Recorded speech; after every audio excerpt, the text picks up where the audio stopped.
읽기의 목적은 욥이라고 하는 한 인물을 기리기 위한 것이 아니라 그를 통하여 지혜를 가르치고 배우게 하는데 그 중심이 있는 것입니다.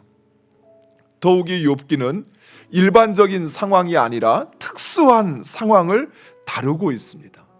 즉 여호와를 경외하는 사람에게도 온전하고 정직한 사람에게도 고난이 닥치는 모순적인 상황을 다루고 있는 것입니다. 우리 역시 마찬가지입니다. 하나님의 말씀대로 살려고 하는 나에게 왜 이처럼 어려운 상황이, 왜 이처럼 문제되는 상황이 찾아오는지 때로는 우리가 이해할 수 없고 때로는 그 이유를 또 하나님의 뜻을 깨닫지 못할 때가 있습니다. 내가 왜 고난을 당해야 하는지, 내가 왜 이런 환난 속에 계속 머물러야 하는지 우리가 이해되지 않는 이런 특별한 상황들이 우리에게도 주어지는 것입니다. 욥은 우리가 읽는 이 성경에 등장하는 것처럼 핍박받고 미움받는 대상으로 본문에 등장합니다. 또 끊임없이 나의 삶의 주인이신 나의 아버지 하나님 도대체 어디 계십니까? 우리가 생각하는 것처럼 욥의 그 고난은 결코 짧은 기간이 아니었습니다. 상당히 긴 기간이었습니다. 그래서 욥은 하나님 내가 왜 고난을 당해야 하는지, 하나님 내가 고난 당하는 것을 그렇게 보고만 계실 겁니까? 도대체 하나님 어디 계십니까? 하는 것이 바로 욥의 끊임없는 간구였던 것입니다. 욥의 삶과 신앙, 그리고 욥이 가진 이 소유물을 소개하는 것을 생각할 때 우리는 욥이 하나님을 경외하고 온전하고 또 정직하여서 그래서 이러한 복을 누렸다라고 생각할 수 있습니다. 그러나 이런 생각은 반쪽의 지혜입니다. 하나님을 믿기 시작해서 하나님이 어떤 분인지 알았어요. 하나님은 세상의 창조주이십니다. 하나님이 이 땅을 주관하시는 주관자이십니다.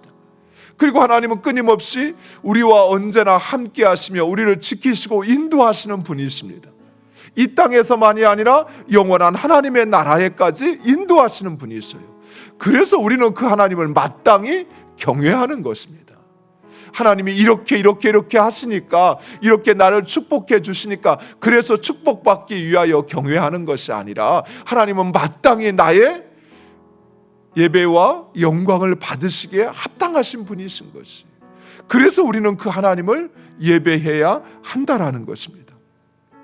그리고 욥이 누린 축복은 하나님께서 욥에게 베푸신 값없이 조건 없이 베푸신 은혜입니다. 욥 역시도 이 사실을 분명히 확신했습니다.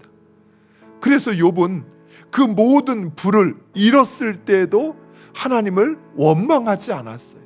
천상에서 회의가 열리는데 하나님은 욥에 대하여 칭찬과 자랑을 하시는 반면에 사단은 욥을 참소하고 있습니다. 이처럼 하나님의 사람은 다른 사람을 인정하고 칭찬하고 이해하려고 해요. 그런데 사단의 사람은 다른 사람을 비난하고 힐난하고 깎아내리는데 열중한다는 사실입니다. 또 한 가지 특징이 있습니다. 하나님의 사람은 보여지는 것, 그것을 통해서 오히려 칭찬하고 인정해요. 그런데 사단은 지금 무엇을 이야기하고 있죠? 그 욥의 의도를 스스로 판단하고 그 욥의 의도를 정죄하고 있어요. 이처럼 사단은 알지도 못하는 그 사람의 의도를 부정적으로 보고 있다는 사실이에요. 물론 욥은 우리의 생각으로는, 인간적으로는 충분했어요. 여호와를 경외하고 온전하였고 정직하였습니다.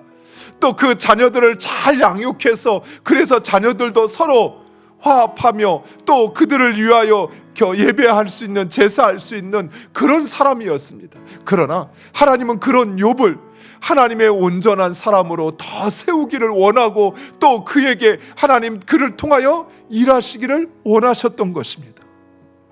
사랑하는 성도 여러분, 오직 하나님 그분을 신뢰하시기 바랍니다.